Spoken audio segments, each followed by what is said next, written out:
Hello, friends. Welcome back to the nursery. I'm the Reading Dad, and on this episode, we're going to be reading a little golden book, Walt Disney's Peter Pan. So let's get started.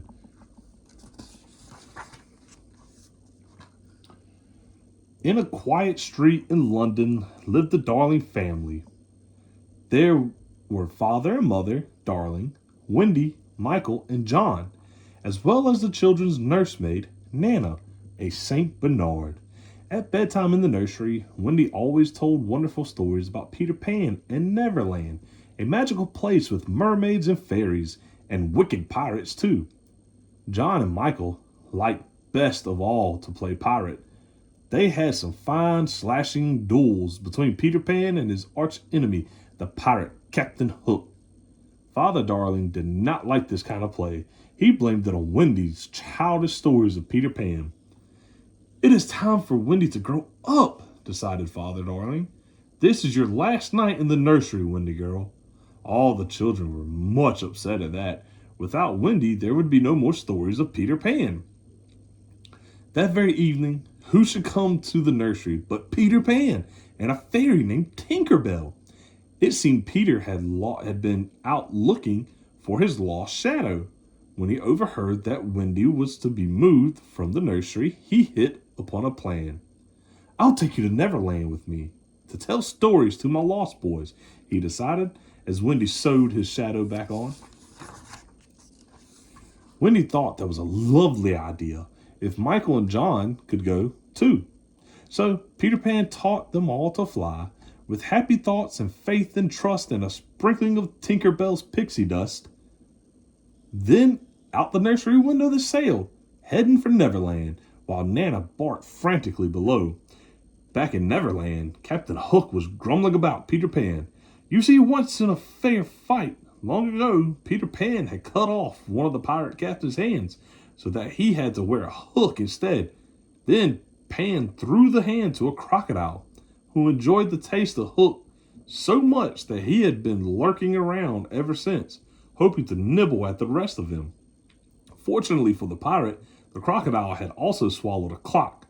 He went tick-tock when he came near, which gave a warning to Captain Hook. Now, as Captain Hook grumbled about his young enemy, there was a call from the crow's nest. Peter Pan ahoy! What? Where? Shouted Hook, twirling his spyglass around in the sky. And then he spied Peter and the children, pausing for a rest on a cloud. Swoggle me eyes, it is Pan, Hook gloated. Pipe up the crew, man the guns. We'll get him this time at last. Oh, Peter, it's just as I dreamed it would be. Mermaid Lagoon and all, Wendy said as a cannonball ripped through the cloud beneath their feet.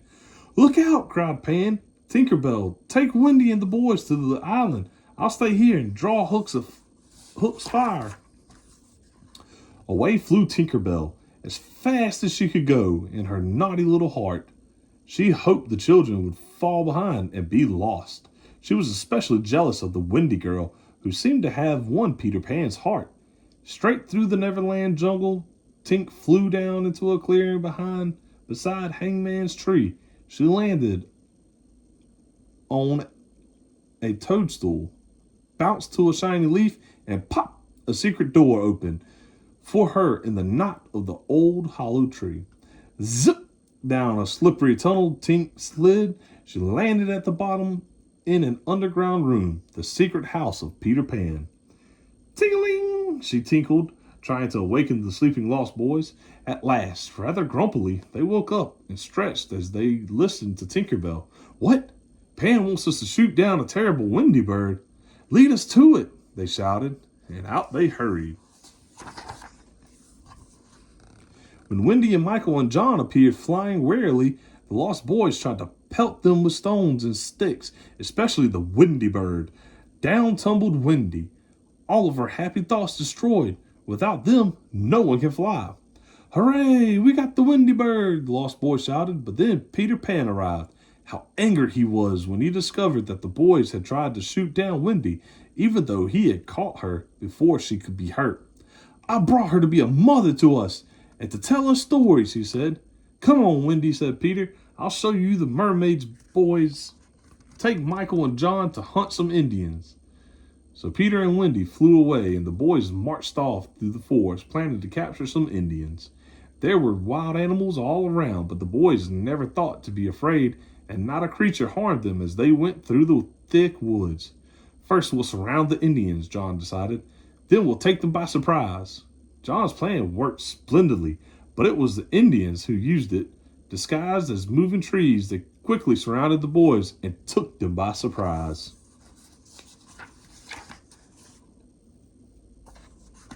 Soon, bound with ropes, the row of boys marched away, led by the Indians to their village on the cliff.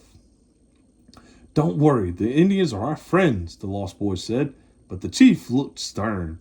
Meanwhile, on the other side of the island, Wendy and Peter were visiting the mermaids in their peaceful mermaid lagoon. As they were chatting together, Peter suddenly said, "Hush!" A boat from the pirate ship was going by. In it were wicked Captain Hook and Smee, the pirate cook, and at the stern, all bound with ropes, sat Princess Tiger Lily, daughter of the Indian chief. "We'll make her talk," sneered Captain Hook. "She'll tell us where Peter Pan lives, or we'll leave her tied to the slippery skull rock, where the tide will wash over her." But proud and loyal Tiger Lily would not say a single word. Peter and Wendy flew to Skull Rock. Peter, by imitating Hook's voice, tried to trick Smee into setting Tiger Lily free. That almost worked, but Hook discovered the trick and came after Peter with his sword. Then, what a thrilling duel they had. All over the rocky cave with Princess Tiger Lily sat with the tide up to her chin. Peter won the duel and rescued Tiger Lily just in the nick of time. Then away he flew to the Indian village to see the princess safely home, and Wendy went along behind. When Peter and Wendy brought Tiger Lily home, the chief set the captives free. Then, what a wonderful feast they had. All the boys did Indian dances and learned with wild Indian chants, and Peter Pan was made a chief. Only Wendy had no fun at all, for she had to help the squaws carry firewood. "I've had enough of Neverland," she thought grumpily. "I'm ready to go home right now." While the Indian celebration was at its height, Smee, the pirate cook, captured Tinkerbell and took her back to the pirate ship. He presented Tink to Captain Hook. "Ah, Miss Belle," said Hook sympathetically. "I've heard how badly Peter Pan has treated you since that scheming girl Wendy came. How nice it would be if we could kidnap her and take her off the sea to scrub the decks and cook for the pirate crew." Tink tinkled happily at the thought. "But alas," sighed Hook, "we don't know where Pan's house is, so we cannot get rid of Wendy for you." Tink thought this over. "You won't hurt Peter?" she asked in solemn, tinkling tones. "Of course not," promised Hook. Then she marched to a map of Neverland and traced the path to Peter's hidden house. "Thank you, my dear," said wicked Captain Hook, and he locked her up in a lantern cage and went off to capture Peter Pan. That night, when Wendy tucked the children into their beds in the underground house, she talked to them about home and mother. Soon, they were all so homesick that they wanted to leave at once for home. Wendy invited all the Lost Boys to come in and live with the Darling family. Only Peter refused to go home. He simply looked the other way as Wendy and the boys told him goodbye and climbed the tunnel to Hangman's Tree. Up in the woods near Hangman's Tree waited Hook and his pirate band. As each boy came out, a hand was clapped over his mouth and he was quickly tied up with ropes. Last of all came Wendy. Zip, zip! She was bound up too, and the crew marched off with their load of children, back to their pirate ship. "Blast it," muttered Hook. "We still don't have Pan." So he and Smee left the wicked bomb, wrapped as a gift from Wendy for poor Peter to find. Very soon they hoped Peter would open it and blow himself straight out of Neverland.